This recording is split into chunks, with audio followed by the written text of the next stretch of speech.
Nagluto ako mga kahabi ng Imelda. Pinirito ko muna siya guys bago ko siya sabawan. Ayan. Nilagay na natin yung Imelda natin. Galing prito yan mga kahabi. Ang ganda ng kulay, golden brown. Sinigang natin sa sampalok mga kahabi. Ang ihalo natin ay tanging kangkong lang ang ihalo natin.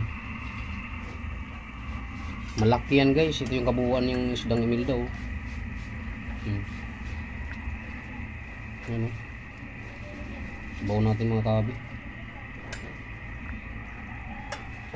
Tikman natin sa sabaw guys kung tama sa timpla.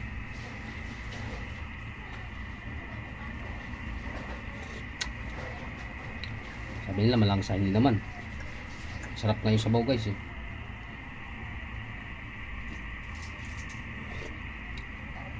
Sarap yung sabaw guys. Lagdagan natin ng konti ng asin kasi medyo kulang sa ating asin.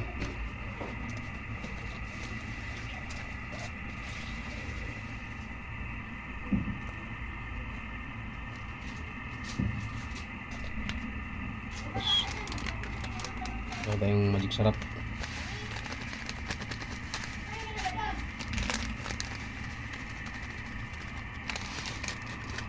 Ayan.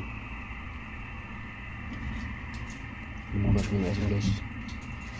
Okay, babalikan natin kayo mamaya mga kahabi pag nilagay natin kangkong. Ayan guys, nilagay natin yung ating kangkong mga kahabi. Nababaw pa rin yung ating isda, ang dami kasi. 1 kilo yun guys, yung laman ng ano, binili natin. Ayan na, luto na mga kahabi. Yung kangkong natin, saglit lang ang buhay ng kangkong, luto na kagad. Tikman natin ulit mga kahabi kung nagbago ang lasa. Sarap, maasim. Sarap guys. Maraming salamat sa inyo. Dito ko natatapos nyo ang video. Maraming salamat. Follow and shout out sa inyong mga followers. Kinamatisang Imelda sinabaw. Daming kamatis yan guys. Ano? Diba? Dami itong kamatis yung lagay nun. 6 na piraso biniyak ko lang sa gitna. Okay.